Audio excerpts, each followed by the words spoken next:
안녕하세요. 이번 저널 미팅 발표를 진행하게 된 지능형 신경공학 연구실 소속 석박통합과정 이준석입니다. 제가 오늘 발표드릴 논문은 이제 클로스드 루프 관련된 문헌 두 편에 대해서 말씀드리도록 하겠습니다. 첫 번째 논문은 Auditory Closed Loop Stimulation of Age Slow Oscillation, Strength, Sleep and Sign of Age Immune Supportive Function 이라는 제목의 논문으로 네이처 커뮤니케이션에 게재된 논문입니다. 먼저 인트로에 대해 말씀드리겠습니다. 슬로우 웨이브 슬립, 즉 SW는 0.5에서 4Hz의 EEG를 보이며 특히 이 1Hz 미만의 슬로우 오실레이션, 즉 SO를 가지는 것이 특징입니다. 이러한 SWS는 수면의 면역 지원 기능에 영향을 끼치는데 이 SO와 이 슬로우 웨이브 슬립 SWS 간의 직접적인 그 상관관계에 대한 연구는 부족한 상황입니다. 따라서 본 연구에서는 이 1Hz 미만의 SO, 즉 슬로우 오실레이션의 오디터리 클로스드 루프가 이 SWS의 내분비 특성을 향상시킬 수 있는지에 대해 조사하고자 하였습니다. 먼저 실험 조건에 대해 말씀드리겠습니다. 본 연구에서는 14명의 건강한 남성을 대상으로 실험을 진행하였고 모든 피험자들은 23시에서 07시까지 수면을 취하였습니다. 또 클로스드 루프를 위한 청각 자극으로는 이제 청각 자극을 사용하였으며 2주를 간격으로 자극 제시, 즉 청각 자극 제시와 쉔 이 두 조건에 대해서 이제 무작위로 실험을 진행하였습니다. 따라서 14명의 피험자가 총 2번의 실험을 진행을 하였습니다. 이 청각 자극의 경우 이렇게 오른쪽 그림과 같이 이어폰을 통해 제시가 되었다고 합니다. 또한 호르몬 농도 평가를 위해서 이 체열, 혈액을 채취를 하였는데 이 혈액 채취 같은 경우에는 베이스라인 구간에서 한 번, 그리고 이 자극 시점, 자극의 경우에는 이 넌램 구간의 이 청각 자극 시점인데 이 청각 자극의 경우에는 넌램 구간이 시작하는 시점부터 2시간 동안 이제 자극 제시 구간으로 설정을 하고 이 구간에서 이제 뒤에 말씀드리겠지만 이 서파가 등장할 때 이제 청각 자극을 짤막하게 이렇게 제시를 하였다고 합니다. 즉 이 2시간 동안에 이제 매 5분마다 혈액을 채취를 하였고 또 이 자극 제시 시점이 끝난 뒤에 이제 뒤는 이제 15분 간격으로 혈액을 채취하였다고 합니다. 이 혈액 채취 같은 경우에는 이 튜브에 연결된 얇은 카테터를 통해 수면에 방해되지 않게 체열을 하였다고 합니다. 또 마지막으로 이제 T 림프구와 B 림프구의 수를 계산을 하였는데 이는 앞서 채취한 이 혈액 샘플 중에서 베이스라인 혈액과 이 자극 시점 기준으로 이제 1시간, 2시간, 3시간, 4시간 후에 이제 채취한 이 혈액 그리고 이제 깨어난 직후에 혈액에서 이제 T 림프구와 B 림프구의 수를 계산을 하였다고 합니다. 이 T 림프구와 B 림프구의 수는 면역 효과를 측정하기 위해 사용되었다고 합니다. EEG 데이터는 다음과 같이 측정이 되었는데 먼저 수면 단계를 평가하기 위한 수면 방언 검사에서는 오른쪽에 초록색 표시와 같이 9개의 전극에서 데이터를 측정하였고 이를 활용해서 이제 전문가가 수면 단계를 평가하였습니다. 또한 SO, 즉 앞서 말씀드렸던 1Hz 미만의 슬로우 오실레이션을 디텍션하기 위해서는 이 AFZ 채널에서 데이터를 측정하였는데 이를 이제 따로 표기한 이유는 그 EEG 데이터 측정 장비가 달랐다고 합니다. 또 이 SO의 경우에는 이제 슬로우 웨이브이기 때문에 0.25에서 4Hz의 밴드패스 필터링을 진행하였고 200Hz의 샘플링 레이스로 측정되었다고 합니다.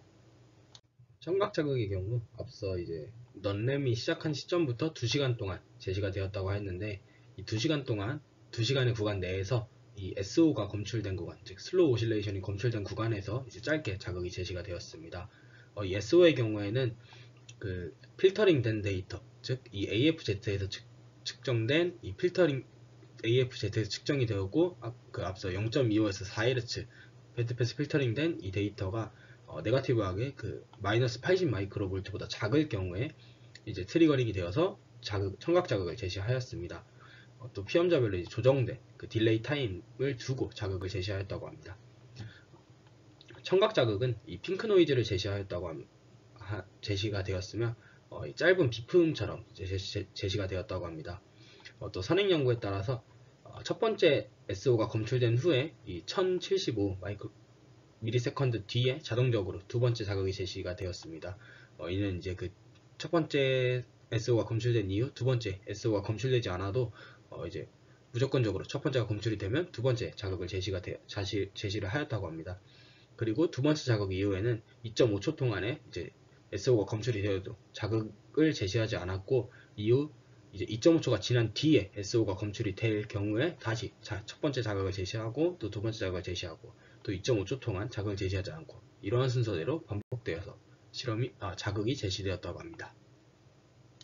따라서 이제 결과에 대해 말씀드리면은 우선 왼쪽 테이블은 각 수면 단계별 수면 시간과 이제 그 백분율을 나타내는데 자극 조건, 즉 이제 청각 자극이 제시되는 스팀 조건과 자극이 제시되지 않는 샘 조건 간에는 시간적으로 유의미한 차이는 없었다고 합니다.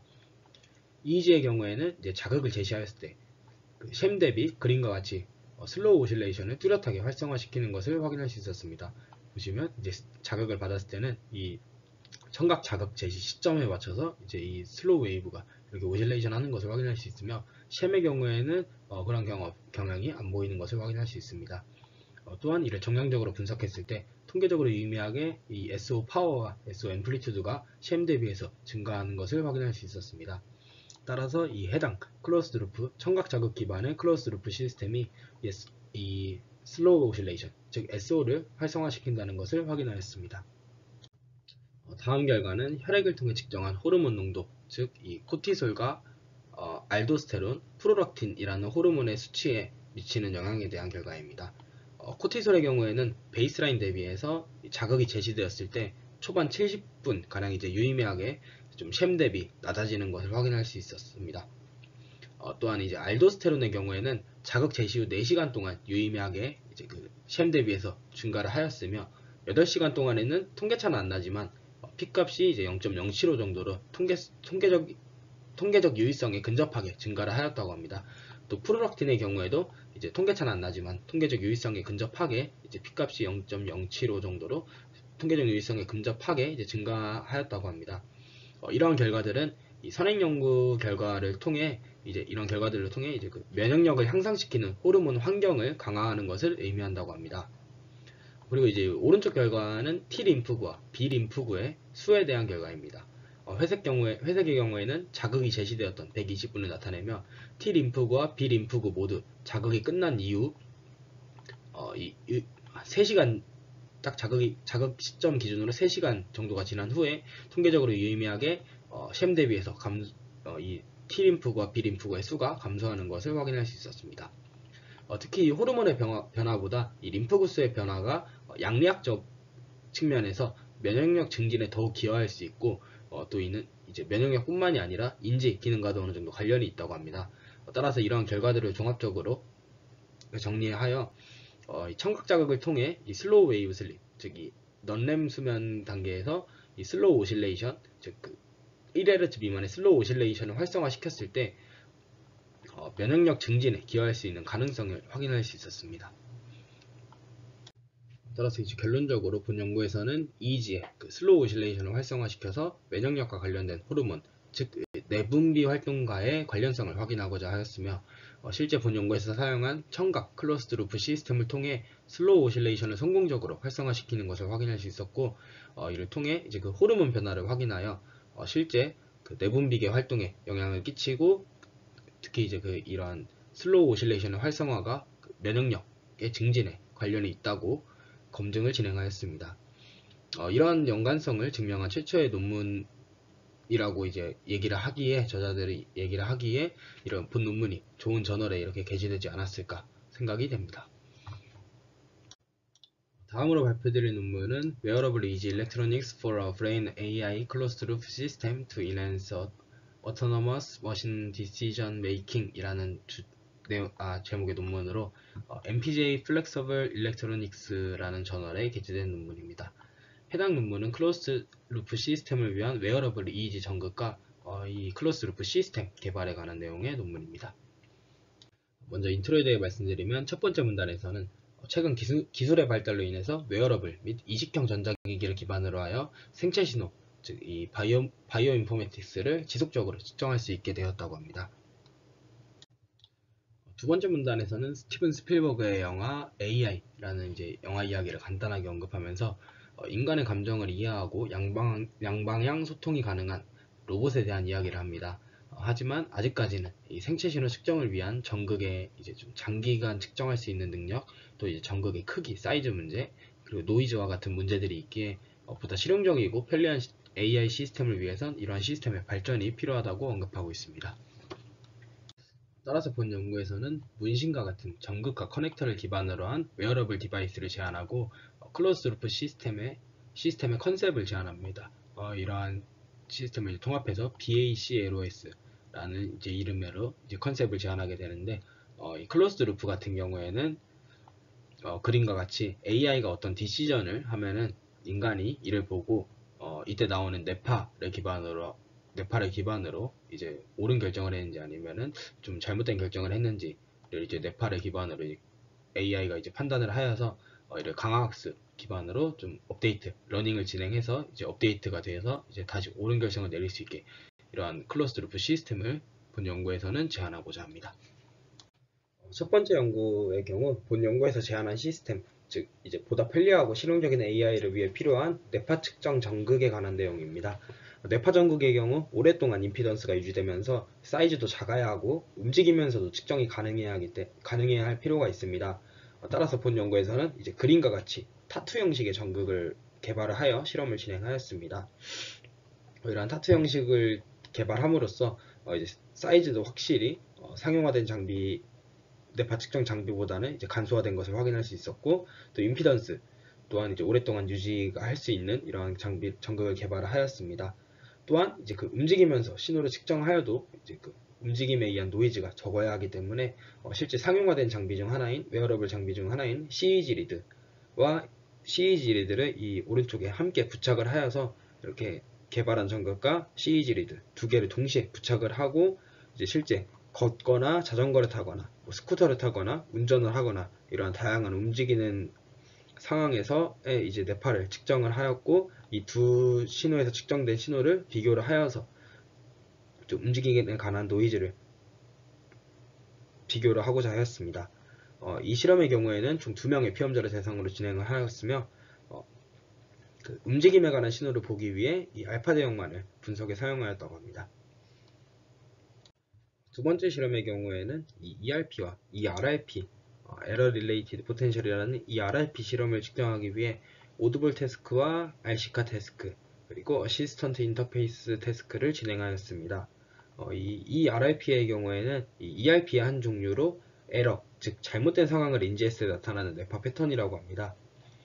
이 두 번째 실험에는 총 12명의 비험자가 참여하였으며, 먼저 ERP를 위한 오드블 태스크의 경우 사용한 전극의 그 문신형 타투 형태의 그 전극의 신호 퀄리티를 확인하고 이 ERIP도 ERP의 한 종류이기 때문에 이 ERP 검출에 대한 이제 성능을 확인하기 위해 진행되었다고 합니다.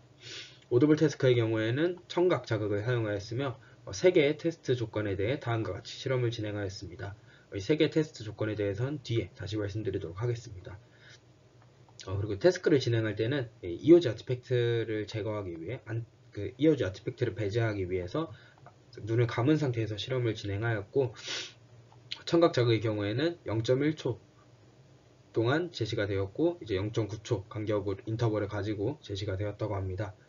또 이후 분석에서 이 ERP 분석을 위해서 1에서 30Hz 밴드패스 필터링을 진행하였다고 합니다.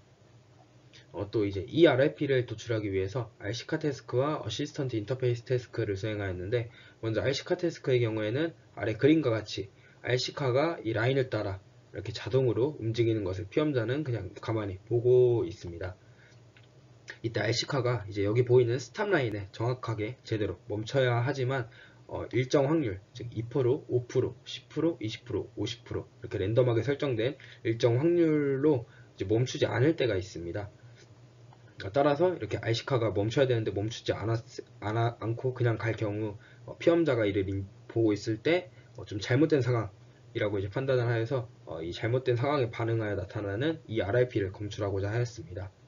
또 어시스턴트 인터페이스 태스크 역시 RC카 태스크와 비슷하게 미리 설계한 AI 시스템에 피험자가 전화 요청을 하였을 때 AI 시스템이 응답을 해야 하지만 피험자의 전화 요청에 대해 응답을 해야 하지만 그 AI 시스템이 10%의 확률로 응답하지 않았다고 합니다. 따라서 응답을 해야 되는데 하지 않은 상황에 대해서 이제 그 상황에 반응하여 나타나는 이 RIP 신호를 검출하고자 했습니다. 다음은 분류 알고리즘에 대한 내용입니다. 분류는 오드블 태스크에서 추출된 ERP 데이터에는 사용하지 않고 RC카와 어시스턴트 인터페이스 태스크에서 추출된 ERIP 패턴을 분류하기 위해 사용하였습니다. 이 분류를 수행한 이유는 이제 본 연구에서 제안한 이 시스템, 클로즈드 루프 시스템 자체가 이제 강화학습을 기반으로 이제 AI가 계속 업데이트 해가면서 이제 러닝을 진행해야 하기 때문에 그에 적용하기 위해서 이제 분류를 수행을 하였고,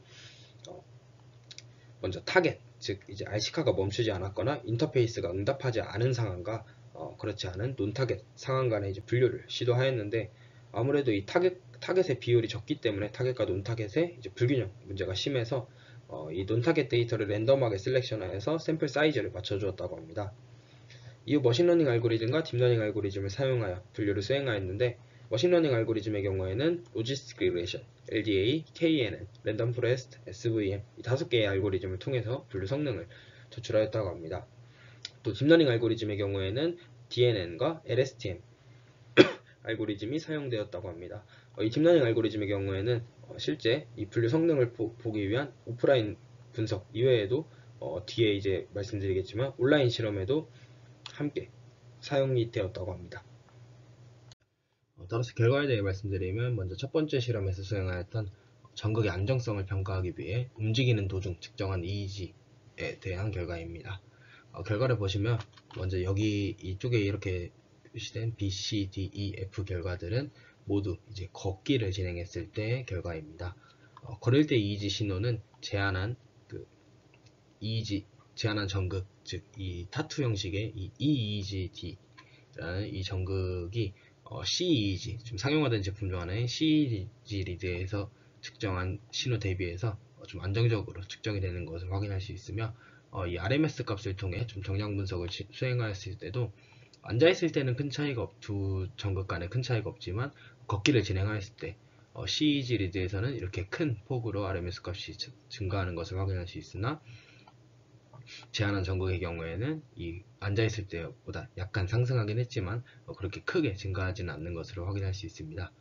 따라서 이 제한한 전극이 걸을 때 데이터를 측정하여도 좀 안정적으로 데이터 측정이 가능한 것으로 확인하였고, 오른쪽 결과의 경우에는 임피던스에 대한 결과인데, 제한한 타투 전극이 CEG 리드보다 훨씬 임피던스도 낮게 측정이 되는 것을 확인할 수 있습니다.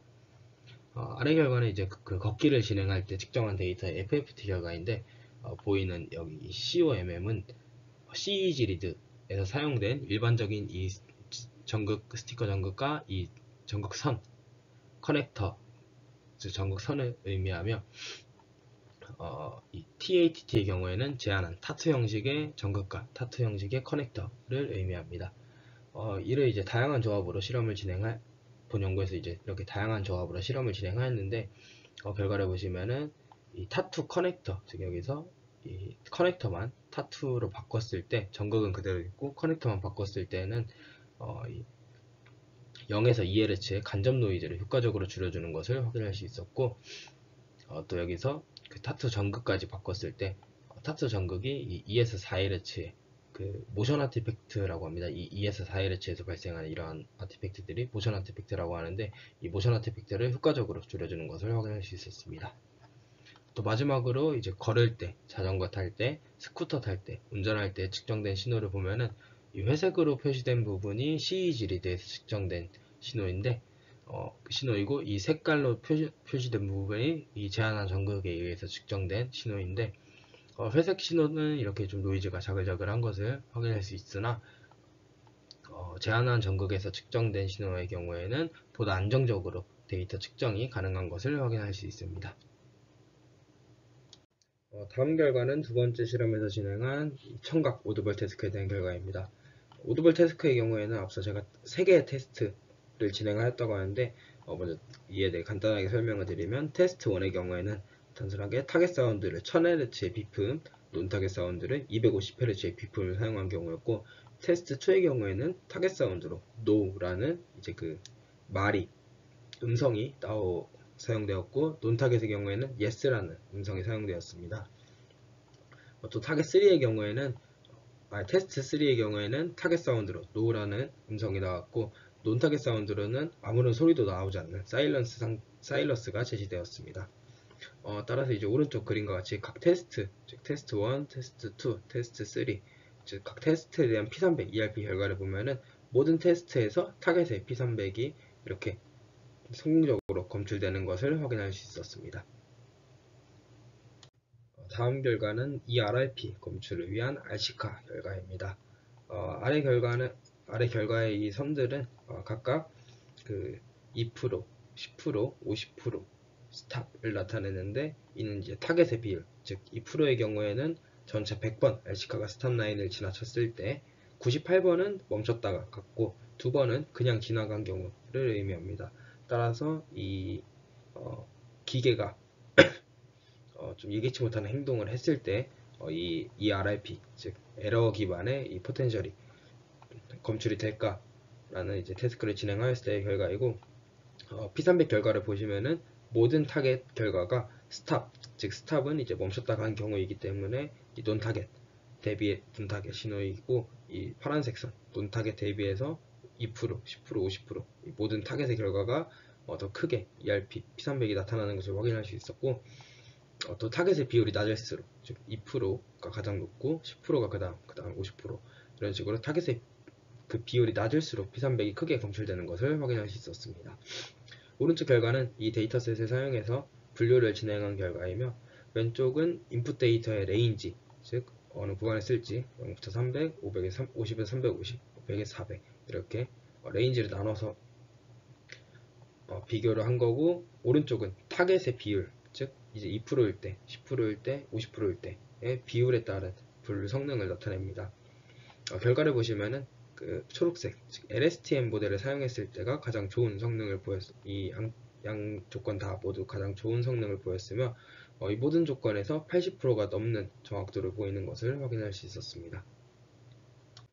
다음 결과는 본 연구에서 제안한 시스템의 실시간 시험 결과입니다. 우선 RC카가 멈추지 않을 때 제어를 하는 태스크를 수행을 하였는데, 이 왼쪽의 경우에는 이 제안한 시스템을 통해 즉 네파를 기반으로 강화학습 기반의 알고리즘을 통해 RC카를 제어를 하였고, 오른쪽의 경우에는 단순하게 수동으로 그 리모컨을 눌러서 멈추도록 제어를 하였습니다. 강화학습의 경우에는 정확하게 파악이 조금 어려워서 조금 더 찾아보고 따로 댓글에 말씀드리도록 하겠습니다. 따라서 이제 결과를 보시면은 제한한 시스템 기반의 원격 제어가 수동으로 제어를 한 경우보다 약 0.13초 정도 빠르게 멈춘다는 것을 확인할 수 있었습니다.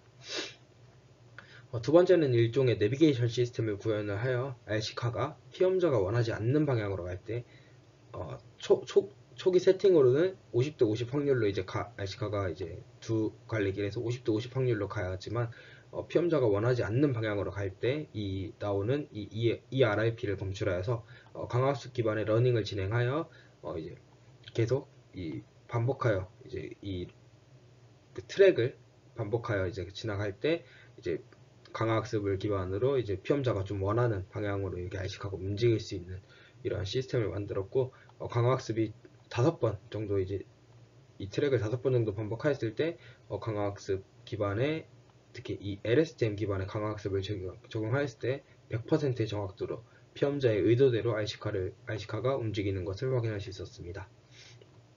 마지막으로는 이 미로찾기인데, 우선 AI는 이제 그 오른손 법칙을 사용해서 미로의 출구를 찾습니다.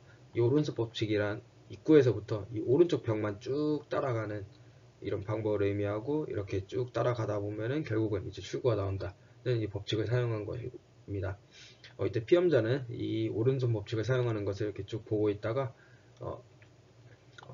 이쪽으로 가면 될 것 같은데 이상한 길로 빠진다, 이러면 이제 AI가 잘못된 판단을 하였기 때문에 ERRP가 검출이 되고, 이를 사용해서 이제 그 단순하게 이제 피드백, 즉 이제 P300 기반으로 피드백, 이쪽으로 가려고 그러면 P300이 나오게 되고, 그러면 이제 잘못된 걸 인지하고 다시 정확한 길로 갈 때 이렇게 피드백만 진행하였을 때는 탈출할 때 걸리는 시간이 기존의 36초에서 14초까지 줄어들었고, 실제 강화학습을 적용했을 때는 이제 약간의 딜레이도 없이, 이렇게 약간의 고민도 없이 바로 이렇게 가는 것을 확인할 수 있어서 13초까지 줄어드는 것을 확인하였습니다. 이렇게 다양한 실시간 이제 좀 다양한 이제 실시간 시연을 토대로 이제 본 연구에서 제안한 이 정급과 그 강화학습 기반의 클로스루프 시스템이 높은 정확도로 워킹을 하는 것을 확인하였고, 이런 다양한 상황에서의 이 구현을 통해서 실생활에 활용될 가능성도 확인할 수 있었던 것 같습니다. 본 연구를 보면서 흥미로웠던 점은 타투 형식의 전극을 사용함으로써 움직이면서 데이터를 측정하여도 물론 정확한 검증은 아무래도 필요가 하겠지만 상당히 일단 직관적으로 봤을 때 상당히 스테이블하게 데이터가 측정되는 것처럼 보였고, 노이즈도 상당히 적게 유입되는 것으로 보였습니다. 그리고 실제 타투 형식이기 때문에 무게도 기존 웨어러블 디바이스 대비해서 훨씬 가볍고, 불편함도 이렇게 단순히 붙이는 형태이기 때문에 훨씬 적을 것 같아서 해당 전극을 이렇게 조금만 더 디벨롭하면은 정말 가까운 미래에 웨어러블 EEG 디바이스가 널리 사용되지 않을까, 많은 사람들에게서 사용되지 않을까 하는 생각이 들었습니다. 실제 해당 논문이 작년에 게재가 되었기 때문에 진짜 가까운 미래를 기대해봐도 되지 않을까 라는 생각이 들었습니다.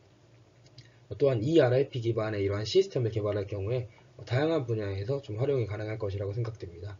실제 제가 작년에 진행했던 BRL의 경우에도 인공지능 시스템과 인터랙션하는 도중에 측정된 뇌파를 사용해서 선호하는 답변을 사용자가 선호하는 답변을 찾는 연구를 진행하였는데, 물론 잘못 이렇게 본 연구에서 진행된 잘못된 판단을 하는 경우와 선호하지 않는 것에 대한 좀 뇌파 패턴은 다르겠지만 해당 연구처럼 좀 비슷한 방향으로 강화학습을 적용하고 또 이런 특정 선호하지 않을 때 나타나는 특정 뇌파 패턴을 찾아서 이렇게 좀 비슷한 방향으로 연구를 진행하면 보다 좋은 결과를 도출할 수 있지 않았을까라는 생각도 좀 들었습니다. 네, 이상으로 발표 마치겠습니다. 감사합니다.